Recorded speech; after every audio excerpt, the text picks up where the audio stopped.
Hello everyone, today we are going to learn basic Autodesk Inventor 2027 how to scale.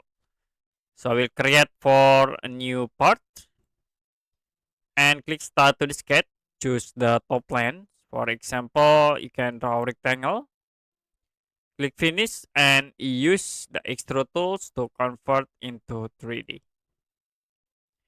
Now, if you want to scale these objects, you can go to the modify and then click the direct tools and will be show the option here, move, size, scale, rotate, delete. So here you can choose the scale option and the next you can select the object. So it will be show the uniform icon here for the x-axis. Like I will scale twice, you can type 2 in this column and the scale object will be automatically changed. Okay, like I will set again, select into 5, set more bigger, or you can set to the normal default into 1.